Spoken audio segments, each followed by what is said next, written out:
Hi everyone, and welcome to our first ever Rockstar Spotlight, where we profile student leaders making a difference in your communities.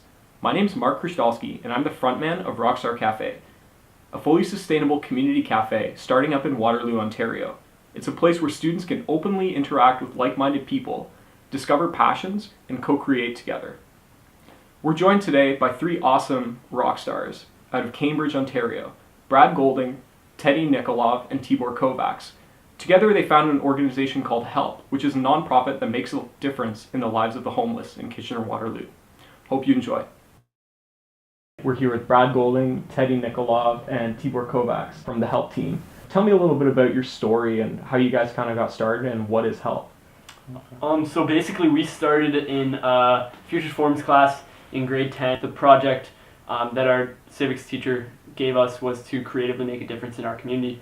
So we all kind of thought about homelessness as an issue we could tackle because it's something local. We decided to put $120 together from our own pockets, and we went out shopping for some supplies that we thought a person that is in a not so great of a situation in life could use. Put them together in these Ziploc bags in Brad's backyard, like right there. Mm-hmm. And basically loaded them up in the back of the car and drove out to Kitchener, handed them out to whoever we saw and met on the streets, and asked, if they were willing to answer a couple questions, be on camera for a little bit. Mm-hmm. Let them know that, we were putting together a small documentary. After we were done with that, we basically put the footage together into a mini documentary, released it to the world on YouTube, and it got a lot of great positive feedback. For our second time, what we decided to do is we actually started selling like t-shirts and sweaters. So we wanted to raise more money to do it on a much larger scale, because we realized $120 could only make about 30 packages, and we wanted to do a lot more. For our second time around, we visited 5 cities in the region as well, so versus one city it's much larger, and up to this point I think we've raised around $5,000 through t-shirt and sweater sales, so it's blown up pretty well. And so how did you guys meet? Were you, did you know each other before this project, or? Yeah, we more or less knew each other, but like the Futures Forum program, we decided to do a filmmaking project earlier on in the year, so we did that. That kind of brought us really close together. It really made us realize that we have a passion for filmmaking, so when we were given the final project of making a creative difference, we decided to take film and activism, combine it, which were both passions of ours. I guess one of the things I thought that was really cool, checking out your last handout, was that you had tables there and you had, all these people kind of sign the tables and leave their messages and well wishes. What was it like for you guys kind of, reading some of those messages and getting some of the great feedback you guys did? It was awesome. It was cool to see everybody sign them and actually get half the table filled with signatures and different things. Yeah, I think a lot of people really liked having that recognition, because we would tell them, hey, you can sign a table, sign an autograph, and a lot of people like that, because I don't know, a lot of people on the street get looked down upon a lot of the times and don't always get recognized in society, and I think just giving them, having that human interaction, right, just natural, I think is important to them. Is there anything you guys do that kind of, makes every one of your team members feel like they're really having an impact or getting super involved? It's pretty informal, so we don't really have too many rules and regulations, so the way the volunteers actually handle the situation is really their decision, so that I feel like that makes them more connected. If there's many rules and stuff, it would be more detached. You wouldn't be as close to the people helping.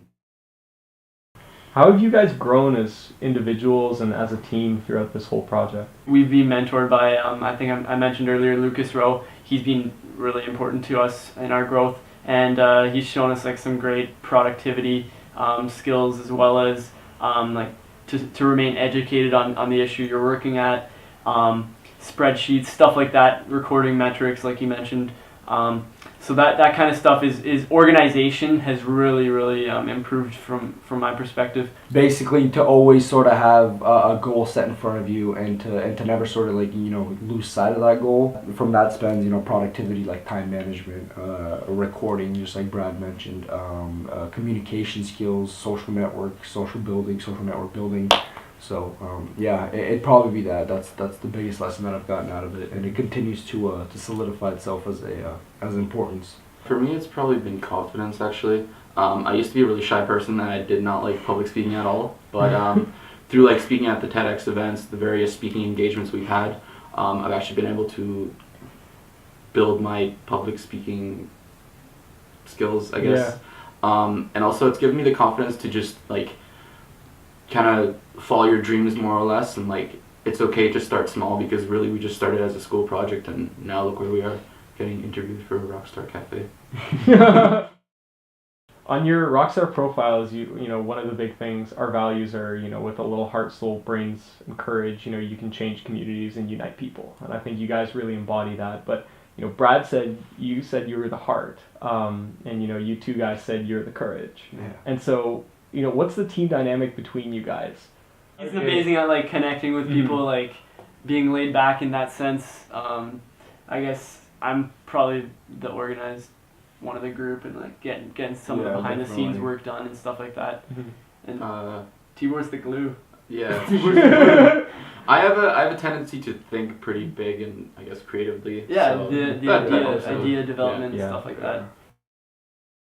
So what do you guys have in store next for the future? We are going to continue doing our bi-monthly handout. We set up tables in downtown Kitchener, get people to come out and pick up supplies.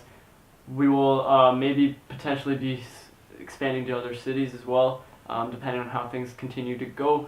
As our team grows, we may consider doing more handouts on a more frequent basis as well. If you could name one of your kind of personal rock stars, or somebody that's kind of a role model for you, anybody, who would it be? Oh, for me, that's Craig Kilberger, I'd say, just because of like his like just the way he addresses the issue that he is passionate about, like with that type of energy, like that level of energy when he's speaking on stage and stuff like that. Yeah, pretty easy one for me, I guess. I would say Craig Kilberger again, just because I first heard about him in grade 8, and I just realized like this guy is not older than me, and like look at what he's doing. So what's really holding me back from doing the same thing? So that really inspired me personally. Yeah, when we met Craig in the fall, we met Craig, and he is the most passionate person I've ever met in my life. Like, the guy's amazing energy level for what he deals with. He's got so much on his plate, and he's always 100% putting more and more, and he's just so into what he's doing. And that's really cool to see. He's just a really passionate individual. So if I'm a university student or high school student, I want to get involved with you guys, what's the best way for me to do that? You can check us out at www.cinemahouseproductions.com. That's all of our videos, some of our work, what we've done up there. You can sign up for our newsletter as well, or you can send us an email. Send us a tweet at Help Homeless CA, Facebook page. Yeah. As far as getting involved with help tables, help table handouts, it would probably be Facebook. When we are close to doing one, we usually let our audience and our followers know, either through Twitter or Facebook, that it is coming up, and we will be looking for volunteers. The last thing is Rockstar Cafe. We're hosting our first pilot event September 18th is the goal. If you guys were to come out, what's one thing somebody could learn from you? Honestly, I'd have to say it'd be how easy it is to follow your dreams.